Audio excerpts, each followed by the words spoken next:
The first thing, which is extremely important, who's using sign language in this room? Who knows how to sign? 1, 2? Okay, so very limited number of people. That would be probably slightly different ratio when we would be in States, because it seems like more people over there are keen to learn ASL, American Sign Language, to get in touch with people that aren't using English as a native language. And this is extremely important, and that was for me an eye-opening moment when I started working with Migam on building a solution to translate easily and effortlessly English into sign language, American Sign Language. That was a situation which was very difficult for me. Because if you will think about disabled people that are using, for example, wheelchairs, or eventually people that they lost their sight, and they're always with white cane on the sidewalk, you see those people.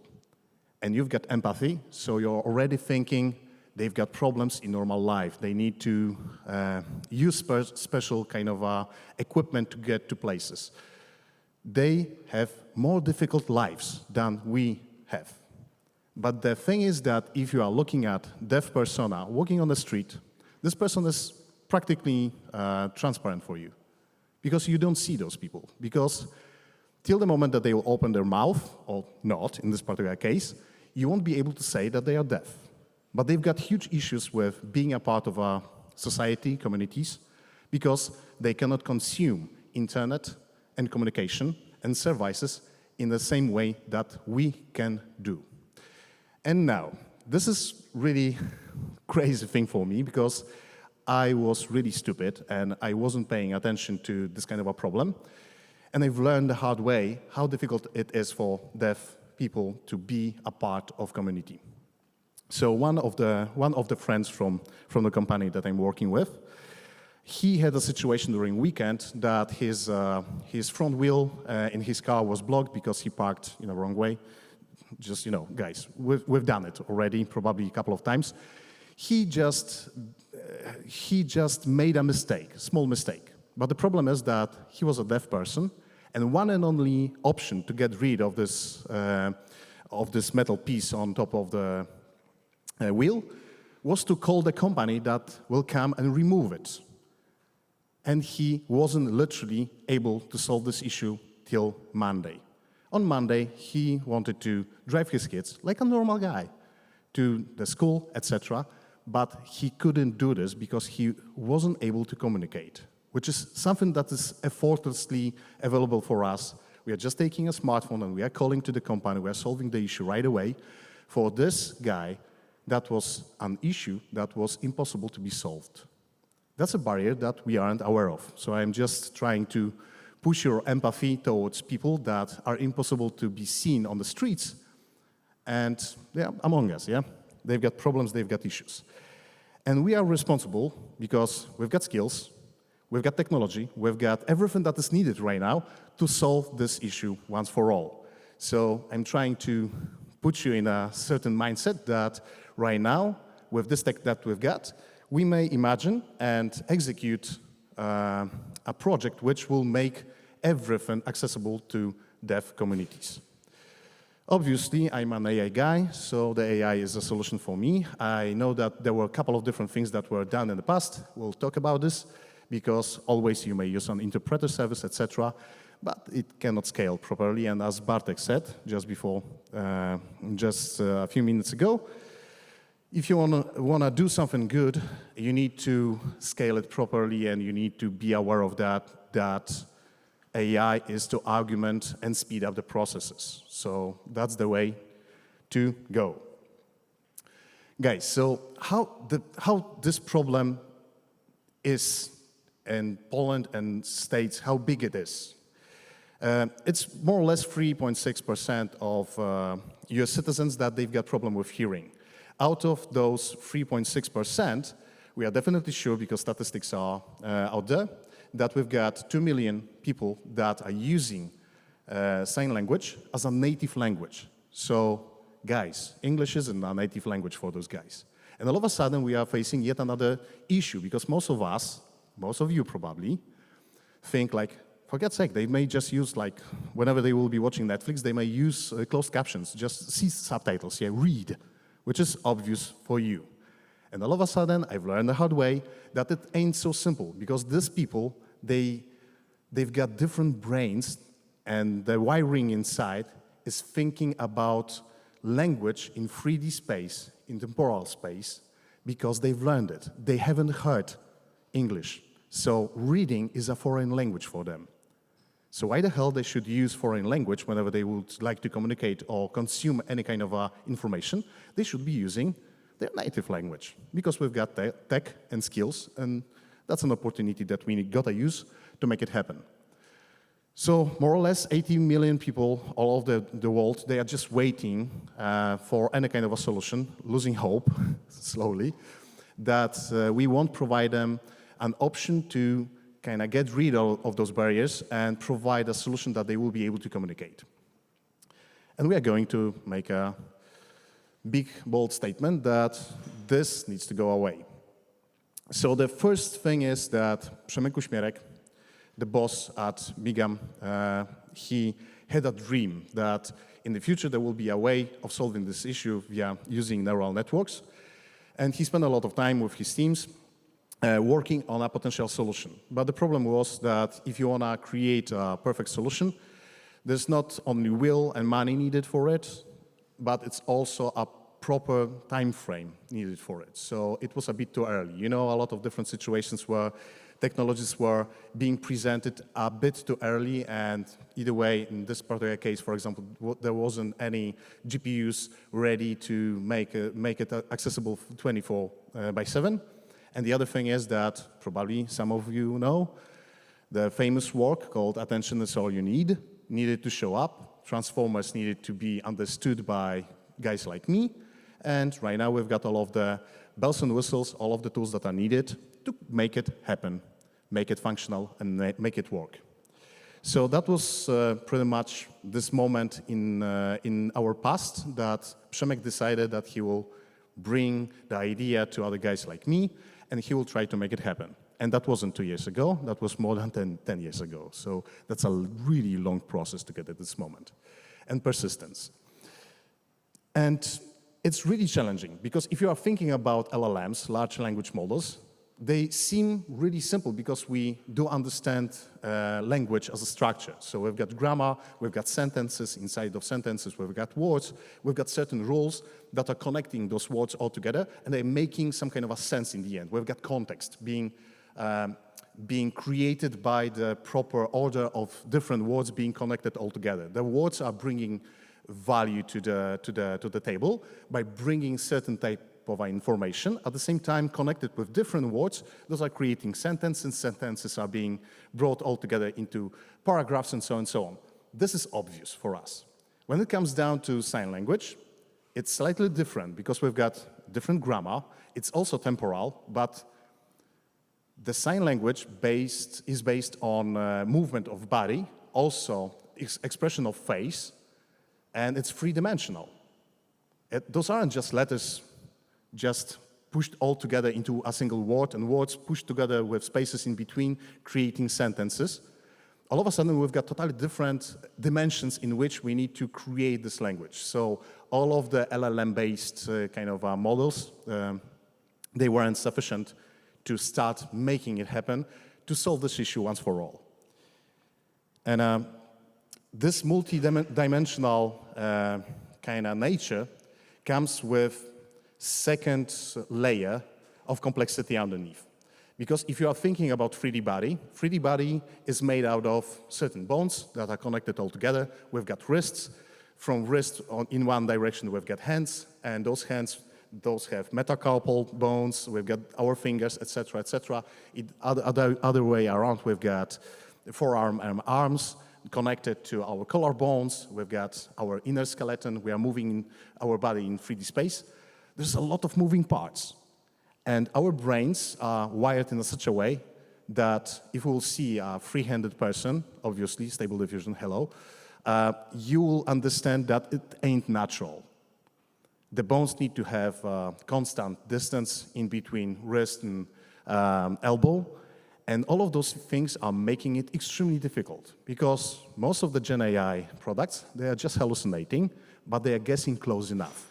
Close enough over here, There's a sweet spot is way, way shorter area of being perfectly fitted to the needs to provide translation. Yet another thing is that thinking outside of a box is my way to go, but I'm trying to build a fundament on which we'll get into details later on.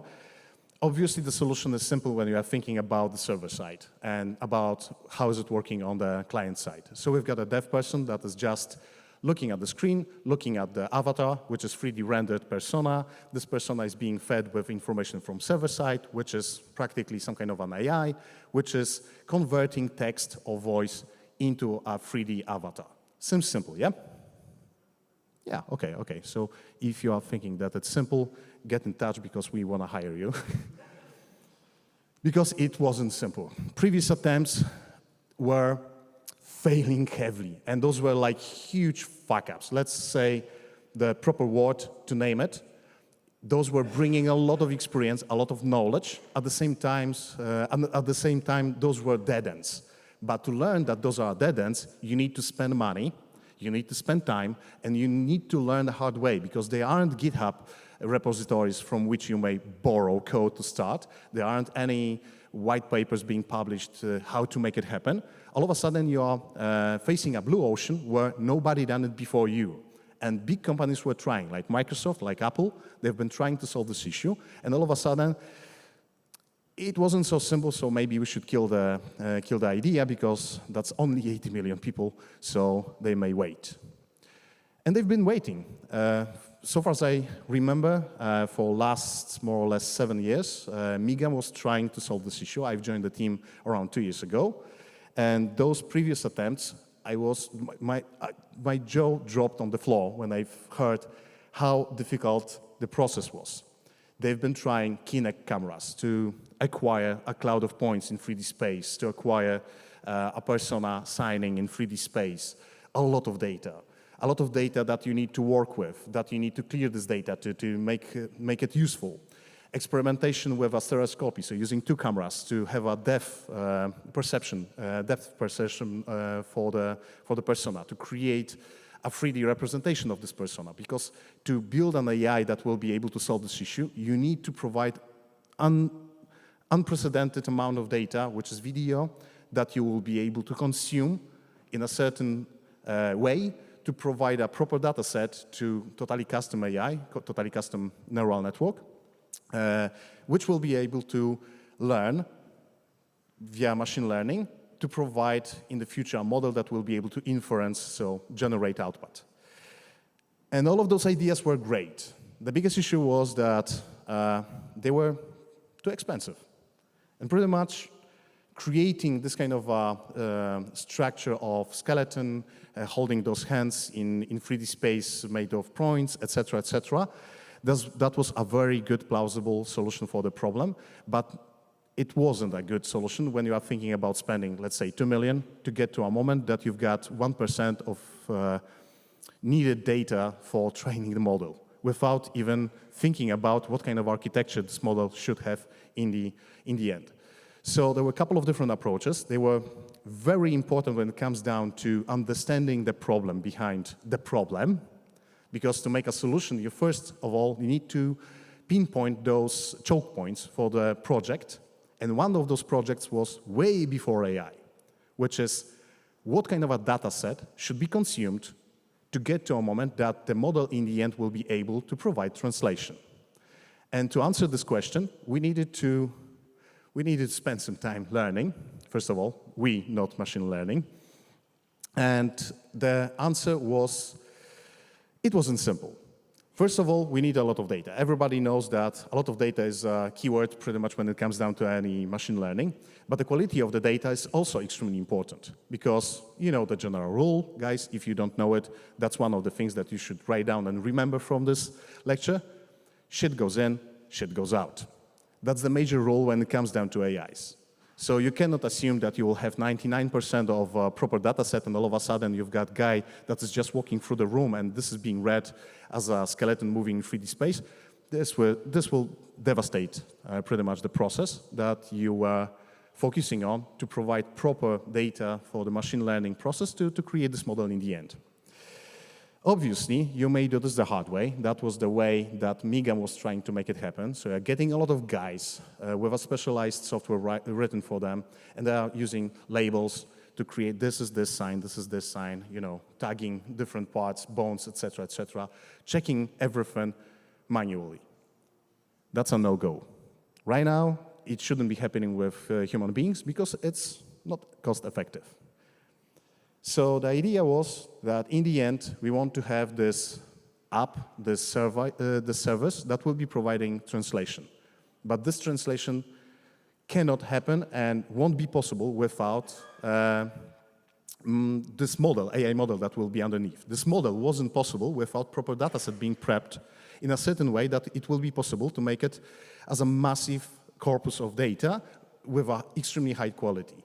So we found the first choke point, which is solving the issue with our dataset. Tomasz Kolinko, one of the researchers from Poland, came to us with an amazing idea. And this is like when guys, really, the guy is coming, he doesn't know all of the bells and whistles which were happening in the background, no smoke and mirrors, he's just coming with a fresh mind. And he's asking, so all of those materials that we've got at our disposal, how those materials are looking? And the answer was, those are videos. We've got lots of videos, which are 2D, normal videos. They may have SRT subtitles and such, but we've got literally thousands of hours of those materials. To create three-dimensional videos like with stereoscopic cameras or using Kinect cameras, you need to create those materials, and this is extremely cost inefficient. So, okay, how to solve this issue that we should use the 2D material? I've been working previously with a couple of different smaller AIs, such as MediaPose, such as OpenPose, which are, in general, getting rid of the skin and muscles, and they are leaving the skeleton structure from underneath. That's the way to go, but you need to automate it. You need to create proper software. We are calling it dataset juggler, which is automating the shit out of it. Like literally, you need to get rid of a human being being a part of process.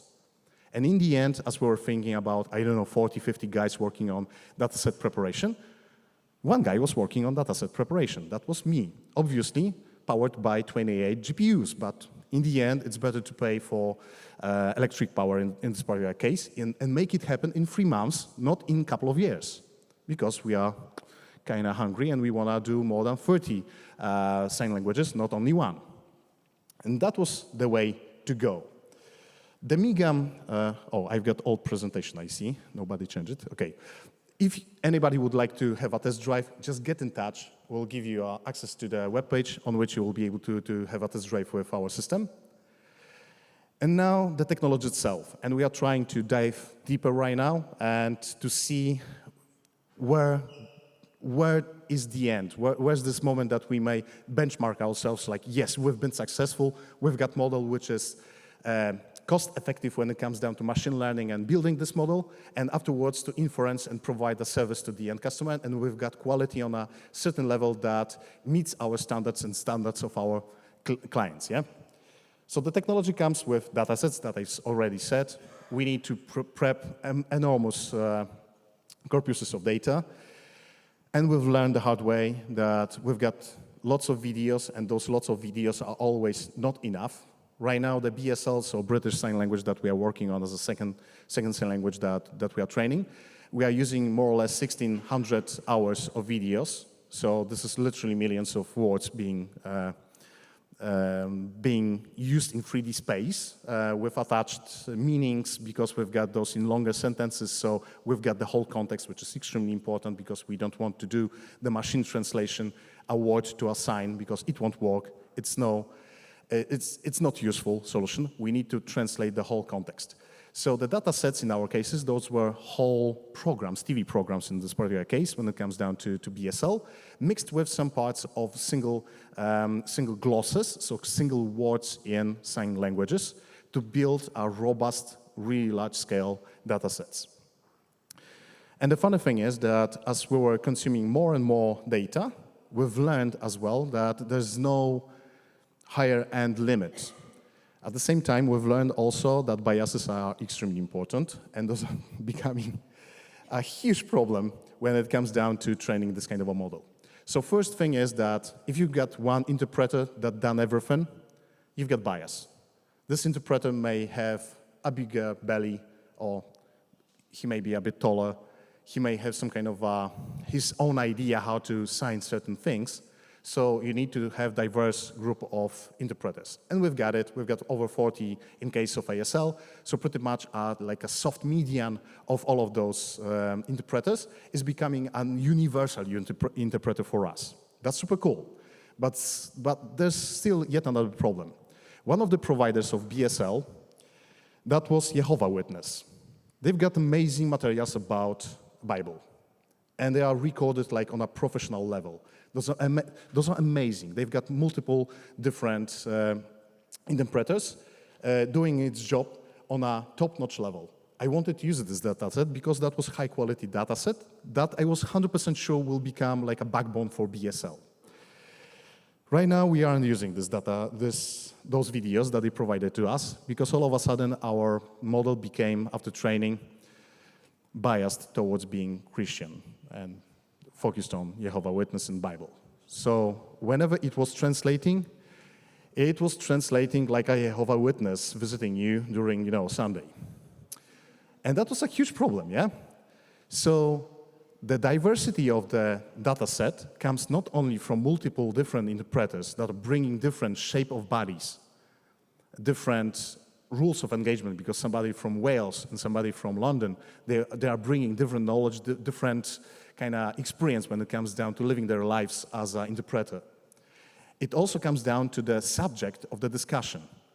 So on the one side, we've got hooligans from London streets. On the other side, we've got some guys from Jehovah's Witness. We've got guys that are explaining what kind of weather is coming next week, and so on. It needs to be diverse in every possible way.